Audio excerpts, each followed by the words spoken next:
Halo, selamat datang di Bicara Bandar episode 18 bersama saya Arga dari Creative Trader. Dalam podcast ini, saya akan membahas mengenai pergerakan IHSG yang seperti roller coaster sepanjang minggu ini, investor asing yang keluar besar-besaran, dan tentu apa yang bisa kita pelajari buat kondisi market ke depan, buat strategi trading atau investasi kita ke depan. Juga akan membahas mengenai data GDP yang keluar minggu ini juga, yang hasilnya cukup mengecewakan dan apa efeknya buat bursa saham. Dan di akhir saya akan membahas kembali tentang kasus Joska yang masih terus memanas, dan juga tentang post yang kami rilis di Instagram kami minggu ini yang cukup mengundang kontroversi, yang banyak di highlight atau banyak dikritisi oleh baik para follower kami atau para haters kami, seperti itu. Oke, mari kita mulai bicara bandar ini.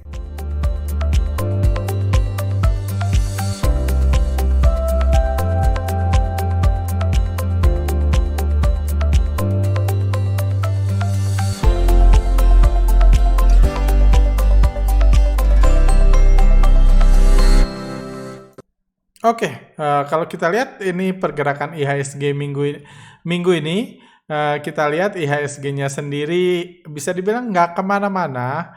Kalau overall dari Senin sampai Jumat ini IHSG-nya nggak kemana-mana, hanya turun 0, sekian persen. Jadi nggak ada pergerakan berarti overall, walaupun kita tahu sepanjang minggu IHSG bergerak seperti roller coaster ya sama seperti roller coaster. Start di satu titik, naik muter-muter, akhirnya balik ke titik lain. Kurang lebih itu adalah gambaran IHSG minggu ini. Namun kita tahu di balik IHSG yang nggak kemana-mana secara weekly, ada banyak cerita sepanjang minggu ini. Salah satunya tentunya hari Senin kemarin di awal minggu kita sama-sama menyaksikan di mana investor asing seenaknya aja ngebanting IHSG. Mungkin pada saat itu yang nggak sempat ngamatin market hari Senin pagi, baru ngeliat market sejam setelahnya jam 10 lebih dikit, baru lihat akan kaget banget, di mana hampir banyak banget saham pada saat itu hampir auto reject bawah. Nggak ada apa-apa di regional, nggak ada berita apa-apa dalam negeri, tapi memang asing seenaknya aja ngebanting IHSG karena memang ya asing, kita tahu dia punya kebebasan penuh memang dalam mengatur pergerakan indeks kita. Jadi itu yang terjadi, tentunya menjatuhkan IHSG itu nggak hanya dengan keinginan, tapi dengan action tentunya. Di bursa saham ini semuanya bergerak karena action, dan action yang dilakukan investor asing adalah penjualan besar-besaran. Senin lalu investor asing jualan 1,4 triliun, bahkan kami sorenya kami langsung buat podcast Q&A session yang juga Anda bisa tonton, di mana kami melihat itu ada tanda-tanda bahaya, tanda-tanda investor asing keluar. Tapi kami juga bilang bahwa ada peluang, karena kalau asing mau ngebanting IHSG, mau jualan besar-besaran lagi, maka roller coaster IHSG itu akan dijalanin lagi. Kalau kita lihat sebulan terakhir, hampir 2 bulan terakhir, IHSG bergerak lesu. Kalau Anda lihat dari sini, dari akhir bulan Mei sampai akhir bulan Juli, hampir nggak kemana-mana IHSG, karena asingnya cuman keluar pelan-pelan, udah keluar markup lagi, nggak ada aksi besar-besaran. Dan dimulainya aksi besar-besaran awal minggu ini tentunya juga akan membangkitkan gairah baru dan bahaya baru di IHSG yang tentunya sebagai trader bisa kita manfaatkan. Atau sebagai investor yang mungkin pengen beli di harga murah, mungkin kalau asing jualan lagi, opportunity itu akan muncul lagi, seperti itu. Juga minggu ini ada data yang keluar hari Rabu. Hari Rabu kemarin keluar data tentang GDP Indonesia kuartal 2 yang negatif sampai 5,32%. Ini penurunan ekonomi yang nggak besar kalau dibanding negara-negara lainnya, namun tentunya sangat besar kalau dibandingkan ekspektasi para analis. Ini saya ambil salah satu ekspektasi prediksi dana Reksa Research Institute. Bagi yang udah lama di market tahu ini adalah bisa dibilang lembaga penghasil komentator saham ternama di Indonesia. Jadi ada banyak komentator saham terkenal yang bekerja di sini atau jebolan di sini. Seperti itu meramalkan ininya cuma turun 3,5%. Sementara turunnya 5,3%, udah hampir kayak typo dibilang. Bahkan konsensus analis dalam dan luar negeri pun hanya 4,5%. Jadi ekonomi Indonesia turun lebih dalam dari ekspektasi hampir semua analis. Cuman apa yang terjadi di IHSG ya tentunya nggak ada efek apa-apa karena di masa pandemik itu seperti setiap podcast saya katakan hubungan ekonomi dengan bursa saham memang sudah diputus. Kayak gitu IHSG sendiri melihat data yang begitu mengecewakan memilih untuk menghibur dan IHSG sendiri naik sampai 1%. Jadi setelah dibanting hari Senin, Selasa, Rabu, Kamis dikerek naik menjelang data di GDP, setelah data GDP mengecewakan dan besoknya lagi untuk menghapus kesedihan GDP dikerek 3 hari, baru Jumatnya mulai dibanting lagi sama investor asing, di mana investor asing jualan besar-besaran lagi seperti itu. Jadi overall ya seperti sudah saya katakan juga pada podcast sebelumnya, nothing nggak penting gitu. Ini cuma data masa lalu. Yes, memang kalau dibanting kerasa penting. Cuma kalau nggak diapa-apain sama asing kan nggak penting nih data. Kayak gitu, ini cuma data masa lalu dan komentator saham pun akan segera berubah walaupun datanya di bawah ekspektasi. Memang kalau IHSG dibanting ketika keluar data ini kerasa penting. Cuma kan IHSG nggak dibanting, malah dikerek. Jadi komentator saham pun dengan segala keahliannya dia langsung expect nanti kuartal 3 lebih baik. Kalau kuartal 3 nggak lebih baik, kalau tetap dikerek nanti kuartal 4 lebih baik. Karena pada akhirnya harapan itu selalu ada dan komentator saham tinggal main-main antara main fokus ke realita atau fokus ke harapan. Kalau datanya jelek, harga sahamnya dinaikin atau indeksnya dinaikin, mereka akan fokus ke harapan. Datanya jelek, harga saham-saham dibanting, mereka akan fokus ke data. Itulah komentator saham yang memang itu pekerjaan mereka. Kalau nggak ada mereka nggak seru kita trading. Sama kayak komentator bola, seperti itu.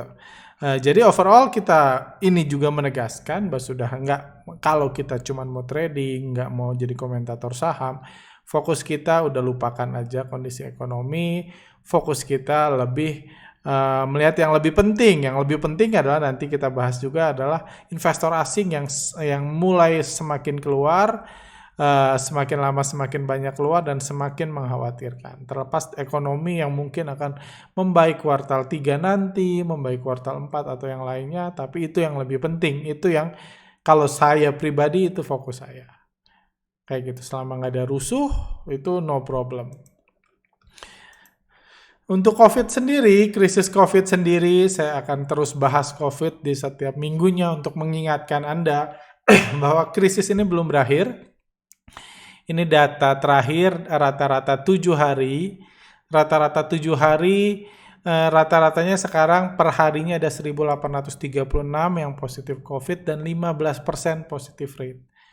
Udah 4 minggu terakhir, 5 minggu terakhir saya memberikan data dari kawal COVID ini dan positif rate-nya pelan-pelan naik. Artinya penyebarannya semakin lama semakin besar, semakin banyak orang yang kena, yang ditesnya masih cenderung sama.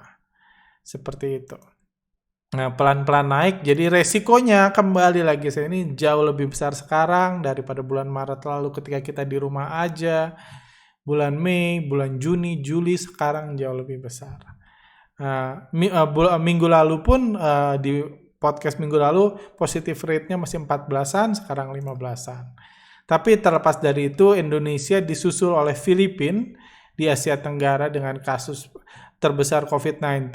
Kenapa Filipina nyusul? Karena mereka lebih banyak ngetes. Kita tahu Indonesia memang melakukan tes paling sedikit, kalah dari Bangladesh, sekarang udah kalah dari Bangladesh dan Pakistan.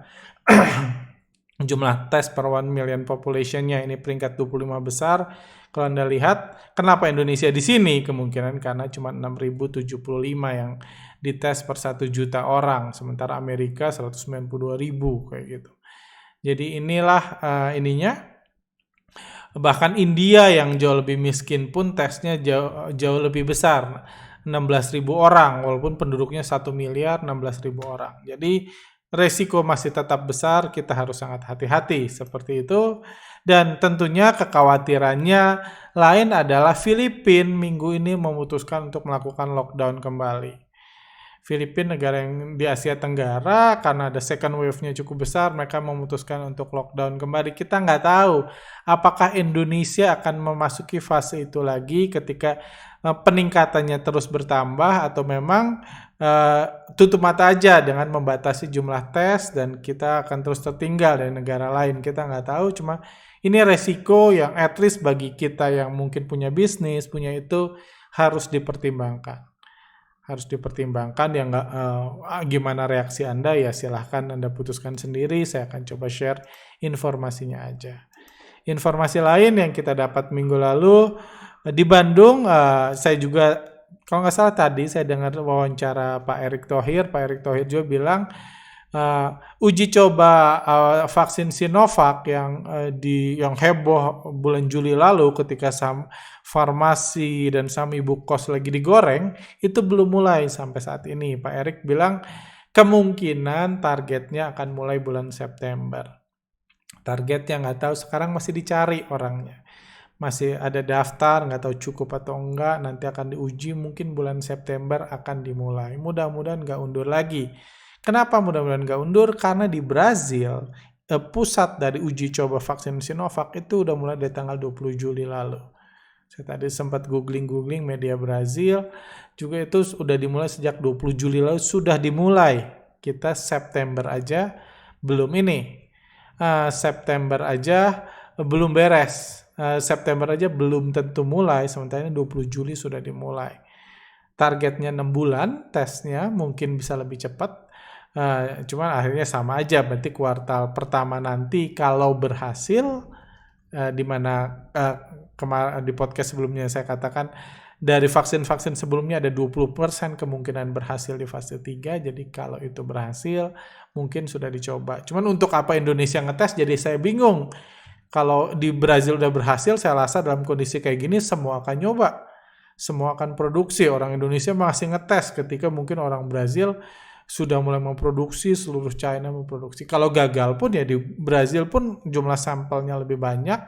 Saya lihat kota-kotanya juga lebih di banyak tempat, banyak iklim, karena Brazil kan iklimnya cukup variatif. Jadi mungkin saya nggak tahu apa kegunaannya uji coba di Bandung ini yang notabene kota saya sendiri gitu. Saya Brazil waktu kecil, saya di Brazil, sekarang di Bandung. Seperti itu. Oke, itu update COVID, tentang COVID. Update lainnya, IHSG ini sekarang, kemarin keluar data bahwa di Amerika kembali menunjukkan pemulihan ekonomi setelah sempat turun, sekarang sempat pulih. Jadi Amerika terlihat sudah fokus mengarah ke herd immunity, di mana aksi lockdown itu semakin dibatasi, ekonomi dibiarkan jalan, walaupun penyebarannya semakin besar. Mungkin ini juga tergantung, juga mencakup kemampuan mereka menghandle kasus-kasus COVID. Saya cerita minggu lalu, adik saya sekeluarganya yang tinggal di Amerika saat ini kena juga. Puji Tuhan mereka baik-baik aja. Thank you buat rekan-rekan yang sudah mendoakan. So far mereka baik-baik aja, masih dalam fase pemulihan. Dan Amerika sendiri terlihat minggu ini akhirnya mulai menunjukkan, mulai nge-boost ekonominya lagi. Ada 1,7 juta tenaga kerja yang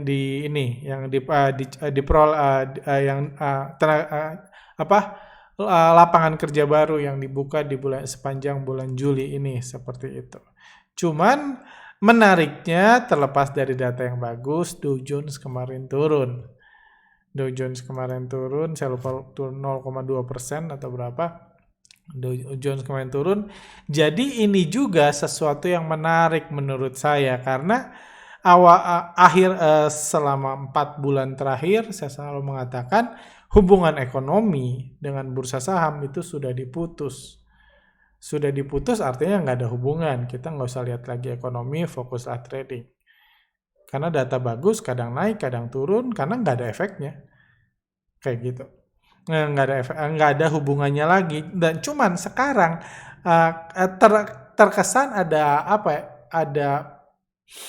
Ada bursa saham di branding justru bukannya putus tapi bertolak belakang. Kalau Anda perhatikan, jadi bukannya putus tapi malah bertolak belakang. Kalau ada berita bagus, indeks dibanting, indeks negatif.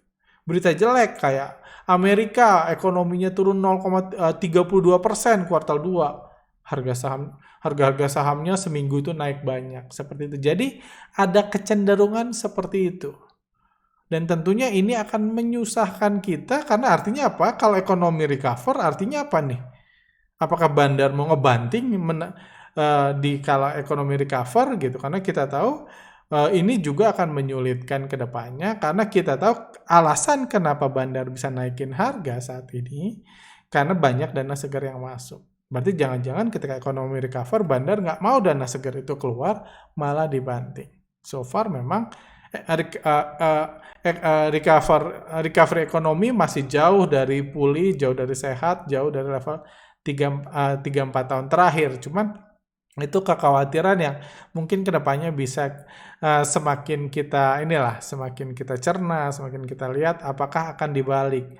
Dibalik artinya apa? Nanti kita akan khawatir kalau perusahaan mencetak laba besar. Jangan-jangan bakal dibanting harganya sama bandar. Karena bandar bisa memutus, bandar juga bisa memutarbalikan antara ekonomi dengan bursa saham. Seperti itu.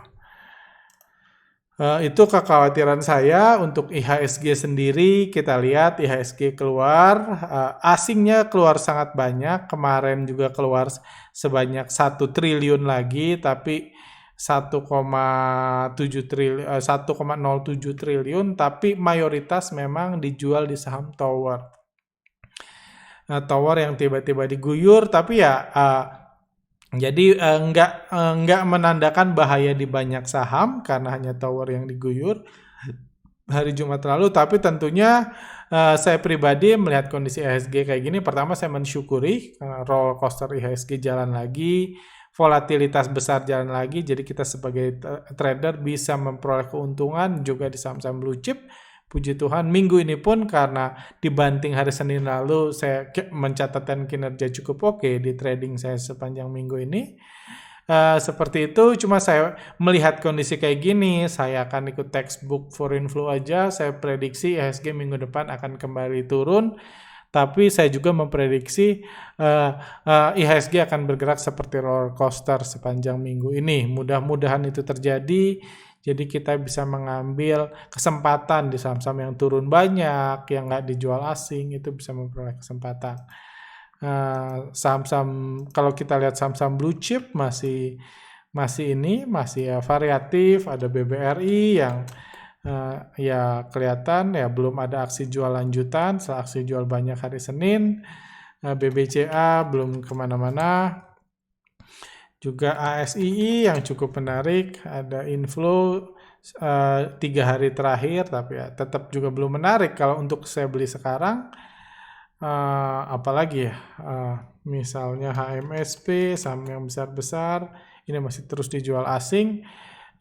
Jadi ya kurang lebih ini kondisi IHSG terkini. So far saya masih memprediksi IHSG nggak turun banyak.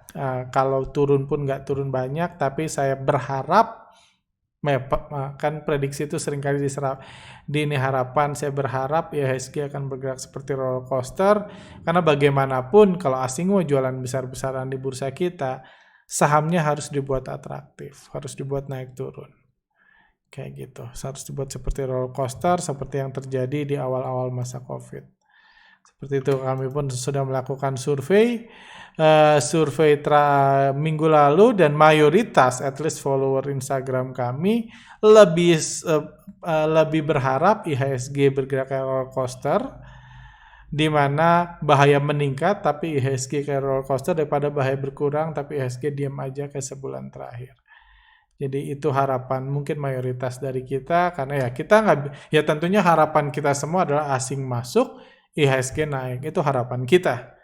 Cuma ya harapan kita belum tentu menggerakkan hati investor asing untuk bisa masuk dan menaikkan IHSG. Jadi kalau masuk nggak mau ya kita nggak bisa maksa kan. Kayak gitu nggak bisa maksa, mau kita mau analisa setengah mati, mau cari alasan setengah mati. Misalnya kita bisa buat artikel 20 alasan asing harus masuk ke Indonesia gitu, bebas. Kayak gitu, atau para akademisi, para profesor bilang 17 alasan kenapa asing harus masuk ke Indonesia mulai Senin depan, bebas. Para akademisi mengumpulkan semua ilmunya, tapi tetap aja asing yang mutusin kapan dia mau masuk. Kalau udah alasan itu asing mikirin, oh ya udah saya jualan aja deh, kayaknya pada happy di Indonesia saya bisa jualan ya dia jualan. Kayak gitu. Jadi tentunya kalau kita belum melihat ada tanda-tanda asing mau masuk lagi ya satu-satunya harapan yang bisa kita tarik ya kira-kira harapannya mudah-mudahan asingnya jualan besar tapi IHSG dibuat kayak roller coaster. Karena sama seperti podcast saya di tengah minggu lalu tentang crash IHSG, saya nggak percaya IHSG akan crash dalam waktu dekat. Karena saya belum lihat ada tanda-tanda pemulihan ekonomi dan krisis berakhir. Kalau terkoreksi pun paling jauh 4.500-an, saya berharap itu terjadi. Kalau outflow-nya kembali kayak hari Senin lalu, itu bisa terjadi. Cuma kalau nggak terjadi, ya at least IHSG-nya kayak roller coaster. Seperti itu. Oke, terakhir saya akan bahas mengenai Joska. Jadi minggu kemarin, minggu ini di Instagram kami, bagi yang belum follow silakan follow, linknya ada di description. Minggu ini kami rilis satu post yang kontroversial mengenai nasib korban Joska. Nasib korban Joska ini sebentar. Nasib korban Joska sudah jatuh dilempar tangga. Saya di sini meng-highlight juga saham LAK yang juga jadi saham penyebab kejatuhan dana yang dikelola Joska tanpa izin. Saham LAK yang beberapa hari auto reject bawah. Saya lupa terakhir LAK auto reject bawah lagi atau enggak. Yes, turun lagi. Saham LAK yang beberapa hari terus bergerak turun. Dan ini yang saya prihatinkan karena penurunan LAK ini juga saya percaya efek dari pemberitaan buruk yang Joska berikan di ininya. Ini saya baca sedikit captionnya di Instagram kami. Kami katakan pemberitaan negatif membuat harga saham LAK semakin terpuruk. Karena pemberitaan negatif itu menakut-nakuti investor retail yang punya LAK malah pengen dijual sementara nggak ada yang beli, jadi harganya jatuh. Kasus seperti ini kami juga meng-highlight kasus seperti ini juga di video YouTube kami tentang Joska 2 minggu yang lalu. Kami mengatakan kasus seperti ini sebaiknya jangan sampai menyebar di publik. Juga ini yang buat kontroversial paragraf ini, saya mengatakan para korban mungkin dengan bantuan pengacara harusnya duduk satu meja bersama Joska dan Bandar yang mengatur pergerakan saham LAK supaya ketiga pihak bisa sama-sama sepakat untuk menggoreng lagi saham LAK ke level yang disetujui bersama. Jadi bagi yang nggak tahu, saham LAK dulu sejak IPO digoreng sampai hampir 2.000 baru setelahnya runtuh. Saya sarankan kalau mau selamat korban Joska ya sebaiknya duduk satu meja bersama pihak LAK, Joska dan pihak Banda dan cari solusi, siapa tahu bisa digoreng lagi kayak gitu. Disetujui bersama supaya di harga atas nanti para nasabah Joska satu persatu bisa menjual saham LAK ke investor retail non-Joska yang nggak tahu apa-apa. Ini yang kontroversial, di mana saran saya yang menulis ini adalah dikerek, Anda duduk bersama Bandarnya, bersama bersama Joska, Banda dan para nasabah yang dirugikan. Kalau memang mereka bisa sepakat dan punya cukup uang untuk kerek, ya kerek dulu. Nanti di atas, ketika investor retail ini ketika investor retail udah banyak berminat saham LAK ini, nggak kayak sekarang kan, pelan-pelan didistribusiin, barangnya dibuang ke retail yang nggak tahu apa-apa. Makanya saya bilang sebaiknya kasus ini jangan sampai menyebar ke publik, biar action itu dilakukan. Kayak gitu.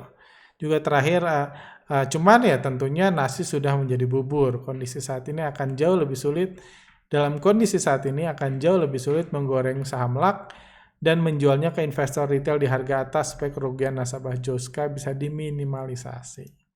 Seperti itu, dan seperti dugaan saya, bahkan saya sudah menduga setelah itu kami post langsung jadi kontroversi.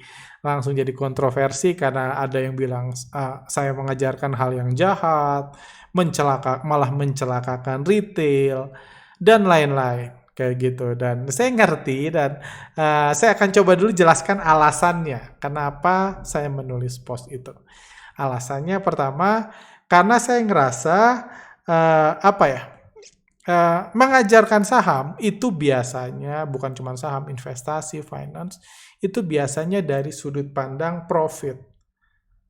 Lihat Pak Lo Keng Hong, beli segini, harga segini, sekarang kaya raya sambil tidur.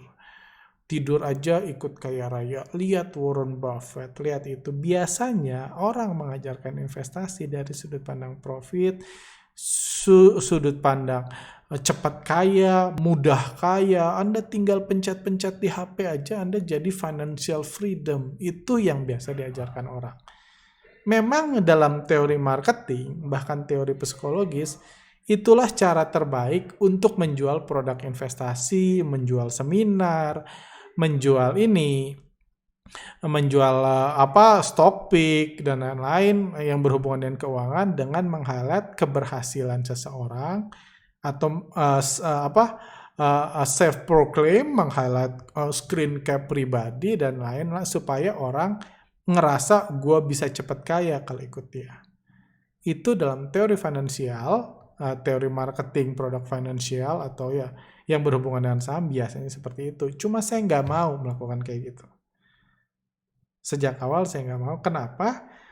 Karena memang meskipun itu cara menjual yang baik, tapi saya belajar psikologis. Kami punya workshop psikologi trading, kayak gitu. Bahkan saya pernah riset 2 tahun tentang psikologi. Orang kalau diiming-imingin cepat kaya, ditunjukin screen cap, atau orang yang nasihatinya di dalam Ferrari, orang yang mungkin hidupnya dalam masa kesusahan, akan terbuai dan berhenti mikir. Orang kalau diiming-imingi cepat kaya, dikasih janji-janji kayak orang jatuh cinta gitu, logikanya mati. Pembelajarannya mati. Kayak gitu dia akan cenderung nggak mikir, yang penting gue beli aja sistemnya. Kenapa saya pernah ngomong itu? Saya pernah ada di posisi itu. Saya pernah waktu mahasiswa, kayak gitu uang terbatas, portfolio saya terbatas, saya pernah ikut preview salah satu seminar yang menjual waktu itu sistem analisa teknikal, harganya mahal banget pada saya waktu itu, harganya 15 juta, ini 10 tahun yang lalu atau 15 tahun yang lalu, saya sampai mikir, karena ditunjukinya di seminar itu adalah, wah ini profit, di saham ini profit, di saham ini profit. Saya sampai mikir, apa yang bisa saya jual supaya saya bisa ikut seminar itu, punya sistem itu. Gimana saya bisa punya uang 15 juta? Saya mikirnya gitu. Karena saya kira kalau udah punya sistem itu, hidup saya udah selesai.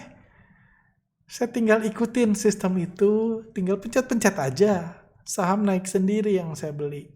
Saya akan kaya raya, akan punya rumah, punya mobil, segala macam. Kebutuhan saya ini cuma tinggal ikut 15 juta itu, which is murah banget kan.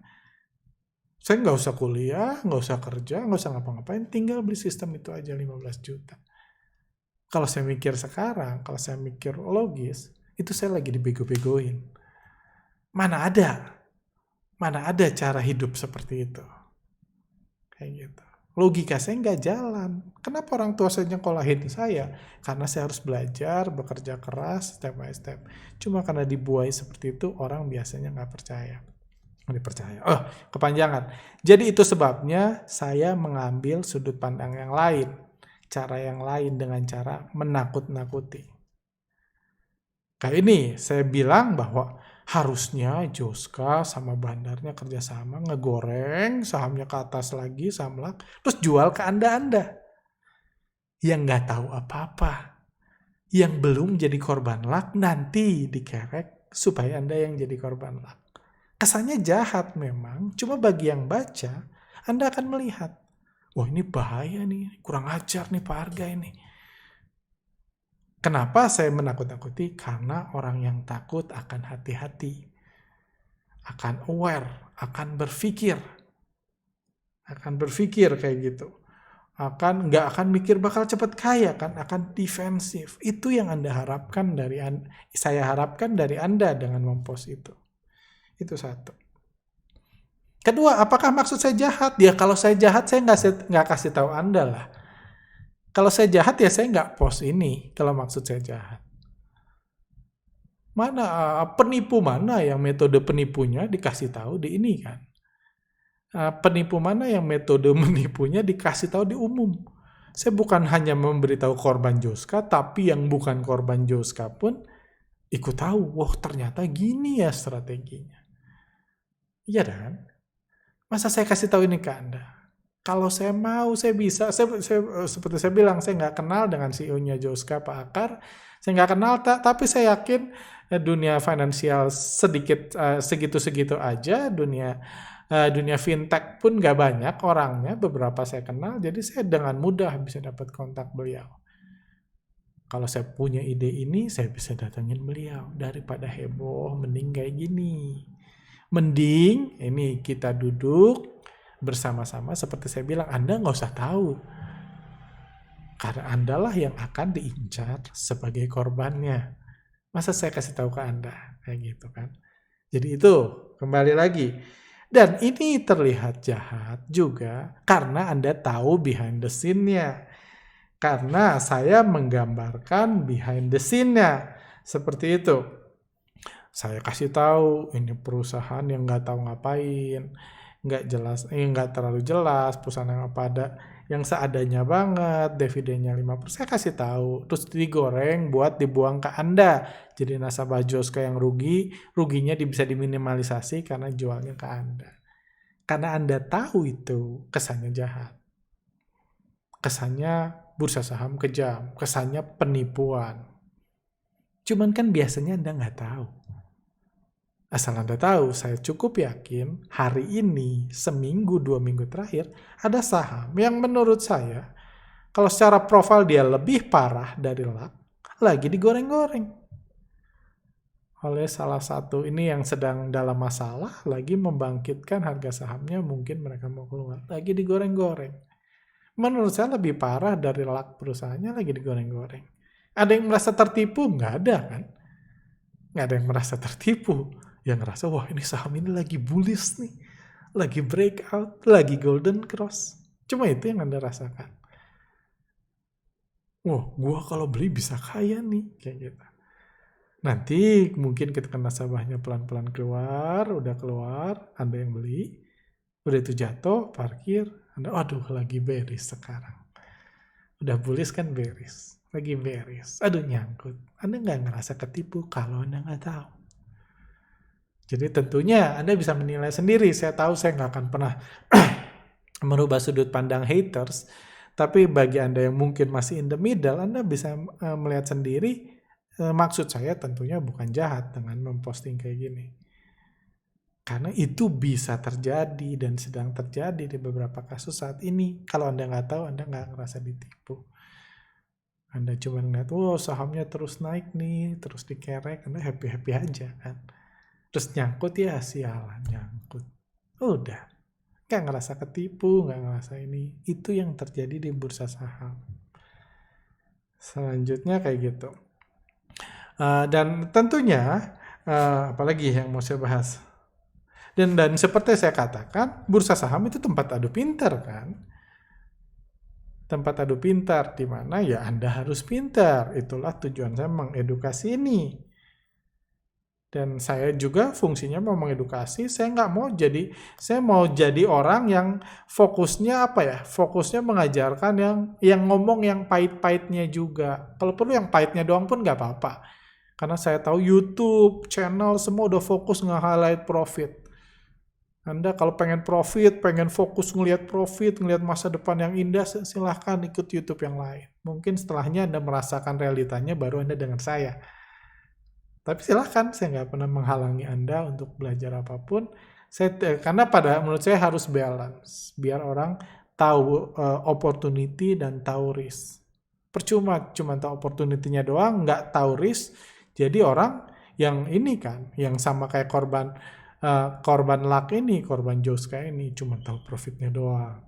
Lihat bukti masa lalu. Ketika dibanting, tinggal ngeluh, nyalahin OJK, dan lain-lain. Kita nggak bisa, saya percaya kita harus mandiri, kita harus pintar-pintar, kita harus bisa menjaga diri, dan salah satu cara untuk bisa menjaga diri adalah tahu resiko, tahu what happened behind the scene. Saya tahu memang seringkali sudut pandang bandarmologi itu menyeramkan bagi Anda, apalagi yang masih baru. Karena bagaimanapun ya namanya nyari duit di mana-mana ada sisi-sisi mengerikannya kan. Jualan ada persaingannya, mungkin kompetitor Anda melakukan yang buruk buat Anda, kerja mungkin ada sikut-sikutannya, ada politiknya, sama bursa saham juga kan nyari duit. Jadi itu wajar ada proses adu pintar kayak gitu. Jadi seringkali ini mungkin terlalu menyeramkan bagi Anda, itu sebabnya bagi newbie saya nggak terlalu itu sebabnya beberapa bulan lalu saya mengadakan dan akan adain lagi kelas belajar saham dari nol lagi. Di situ saya ajarkan dari nol biar mengerti the whole story-nya. Biar mengerti the whole story-nya supaya Anda nggak langsung takut. Kan kalau Anda langsung dengar harga saham digerakin bandar, Anda langsung takut, langsung kapok. Ya cuma ya saya percaya yang ngajarin basic udah banyak, jadi kalau dibicara bandar ini saya langsung fokus ngajarin realitanya. Seperti itu, apa yang terjadi di balik candle hijau dan candle merah yang Anda lihat kayak gitu. Jadi di mana-mana saya percaya memang kalau bayi memang harusnya makannya mari dulu. Belajar yang simpel-simpel dulu, makanan-makanan lembut dulu. Itu yang banyak diajarkan orang. Kalau saya ngasih makanan kerasnya, makanan yang high kolesterol atau apa dan lain-lain, makanan yang mungkin nggak sehat dimakan oleh bayi. Tapi kalau Anda udah mengerti, makanan keras yang itu jauh lebih enak dari makanan-makanan yang lembut. Begitu juga dengan saham. Awalnya juga kita dikasih analisa yang analisa benda mati dulu, kan enak. Benda mati nggak akan menyakiti Anda, nggak akan menipu Anda. Belajar tarik-tarik garis dari benda mati gitu kan. Candlestick kan benda mati itu. Sementara bandar itu manusia, bisa menipu Anda, bisa menjebak Anda, bisa melihat Anda. Kayak gitu, bisa ngelihat antrian, bisa cancel antrian, itu kan bandar. Candlestick nggak bisa menipu. Kalau candlestick salah itu salah data, bukan menipu. Dia cuma ngomong naik turun. Bentuknya candlestick nggak bisa nipu, benda mati nggak bisa menipu. Atau rasio keuangan itu juga benda mati. Kejadian yang terjadi di masa lalu itu pun benda mati nggak bisa menipu. Yang menipu orangnya kan, manajemennya. Misalnya kalau yang menipu manajemennya atau bandarnya dan yang lain. Dan saya ngajarin fokus di yang mengerikannya. Kayak gitu. Jadi tentunya kalau ada merasa ini terlalu mengerikan ya nggak usah didengar aja.